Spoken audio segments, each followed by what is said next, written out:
షాద్నగర్ వైపు ఉన్న DTCP RERA approved సిర్లసీమ 2 double benefit offer తో సిర్లసీమ 2 ఒక్కసారి ఫ్యామిలీతో విజిట్ చేసి మంచి నిర్ణయం తీసుకోండి.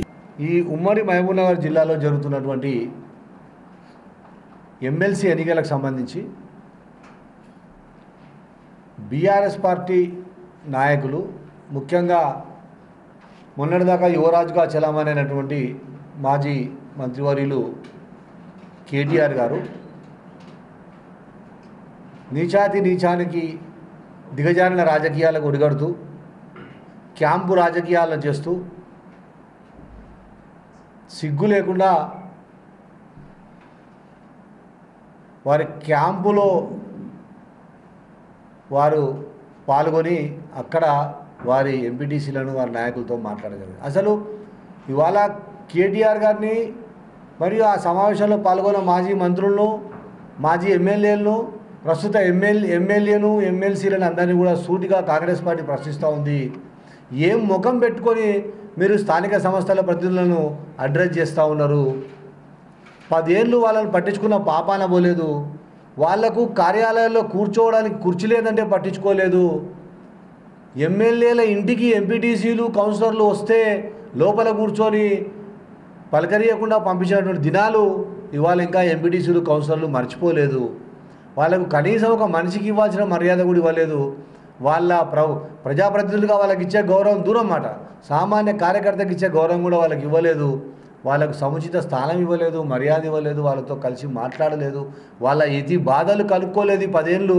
మరి ఇప్పుడు ఏం ముఖం పెట్టుకొని వాళ్ళను అక్కడ పోయి కూర్చొని వాళ్ళతో మాట్లాడి వాళ్ళని ఓటు అడిగే ప్రయత్నం చేస్తూ ఉన్నారు. వానికి ఆ ప్రయత్నం చేయడానికి ఇవాళ కేటీఆర్ దగ్గర నుంచి మాజీ శాసనసభ్యులు, మాజీ మంత్రులు, ప్రస్తుత 2 ఎమ్మెల్యేలు, 1 ఎమ్మెల్సీ కూడా పోయినారు. వీళ్ళందరికీ కూడా ఏం ముఖం పెట్టుకొని ఓట్లాడుతూ ఉన్నారు? అసలు మీరు అక్కడ పోయి ఓటాడడానికి మీకు సిగ్గు శరం ఏమైనా ఉందా అని ఇవాళ కాంగ్రెస్ పార్టీ ప్రజాప్రతినిధుల తరఫున, స్థానిక సంస్థల ప్రతినిధుల తరఫున ప్రశ్నిస్తూ ఉంది.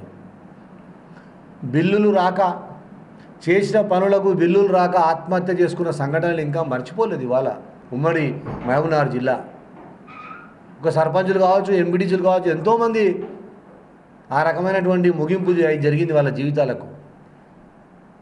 భార్యల పుస్తెలను అమ్ముకున్నటువంటి నాయకులు ఉన్నారు, ఇంట్లో ఉన్న బంగారాన్ని కుదబెట్టినటువంటి నాయకులు ఉన్నారు. వాళ్లకు బిల్లులు రాక ఆర్థికంగా అస్తవ్యస్తమై పిల్లల చదువులను అర్ధాంతరంగా ఆపేసినటువంటి ప్రజాప్రతినిధులు ఉన్నారు ఈ జిల్లాలో. ఇంత దౌర్భాగ్యమైన పరిస్థితికి మరి కేటీఆర్ గారు, మరి బీఆర్ఎస్ ప్రభుత్వం కాదా అని ప్రశ్నిస్తాం. మరి అన్నీ మర్చిపోయి ఇవాళ మీరు ఏం ముఖం పెట్టుకొని వాళ్ళతో మాట్లాడుతున్నారు, వాళ్ళని ఓట్లు అడుగుతున్నారు స్థానిక ప్రజాప్రతినిధులు అని చెప్పి వాళ్ళ కాంగ్రెస్ పార్టీ వాళ్ళ తరఫున ప్రశ్నిస్తూ ఉంది.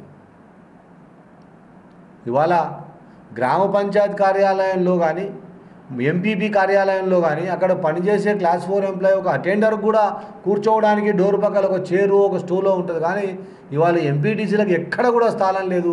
ఇది నిజంగా ప్రజాస్వామ్యంలో స్థానిక సంస్థల గౌరవానికి అగౌరవం కాదా అని ప్రశ్నిస్తూ ఉంది వాళ్ళ కాంగ్రెస్ పార్టీ. నిన్నటి గోవా సమావేశం విన్న తర్వాత నాకే బాధ అనిపించి అసలు ఏం ముఖం పెట్టుకొని వీళ్ళు సిగ్గు లేకుండా పోయి అక్కడ మాట్లాడుతూ ఉన్నారని చెప్పి ఇవాళ ఈ ప్రెస్ మీట్కు మేము తయారైనాం. మా అభ్యర్థిని, కాంగ్రెస్ పార్టీని బలపరిచి అత్యధిక మెజార్టీతో గెలిపించాలని చెప్పి స్థానిక సంస్థల ప్రజాప్రతినిధులకు మరియు వాళ్ళ కుటుంబ సభ్యులకు ఈ జిల్లా ప్రజలందరినీ కూడా మేము విజ్ఞప్తి చేస్తూ ఉన్నాం. ఈ ఎన్నికల్లో ఓటర్లుగా ఉన్నటువంటి ఎంపీటీసీలను, గౌరవ ఎంపీటీసీలను, గౌరవ జెడ్పీటీసీలను, గౌరవ కౌన్సిలర్లను, గౌరవ మున్సిపల్ చైర్మన్లను, గౌరవ శాసనసభ్యులను, ఎక్సెప్షన్ మెంబర్లు అందరినీ కూడా కాంగ్రెస్ పార్టీ తరఫున చేతులెత్తి నమస్కరిస్తూ ఉన్నాం. పార్టీలకు అతీతంగా స్థానిక సంస్థల యొక్క ఆత్మాభిమానం కొరకు, ఆత్మగౌరవంతో మనం బతకడం కొరకు, మన ప్రాంతాన్ని మనం అభివృద్ధి చేయడం కొరకు, రాజకీయాలకు అతీతంగా, పార్టీలకు అతీతంగా మన ప్రాంతాన్ని మనం అభివృద్ధి చేసుకోవాలి. మనం ఆత్మగౌరవంతో బతకాలంటే ఖచ్చితంగా మనం అందరం కూడా జీవన్ రెడ్డి గారికి అత్యధిక మెజార్టీ ఇచ్చి గెలిపించి ఈ ప్రాంత బిడ్డ అయినటువంటి ముఖ్యమంత్రి రేవంత్ రెడ్డి, గౌరవ ముఖ్యమంత్రి రేవంత్ రెడ్డి గారికి కూడా మనం ఈ బహుమతి ఇవ్వాలని చెప్పి కూడా కాంగ్రెస్ పార్టీ తరఫున రాష్ట్ర ప్రధాన కార్యదర్శి హోదాలో మీ అందరికీ కూడా సవినంగా విజ్ఞప్తి చేస్తూ ఉన్నాను. మరిన్ని వీడియోస్ కోసం ఛానల్ ని సబ్స్క్రైబ్ చేయండి, లేటెస్ట్ అప్డేట్స్ కోసం వాట్సాప్ ఛానల్ ని ఫాలో చేయండి అండ్ లింక్ డిస్క్రిప్షన్ లో ఉంది.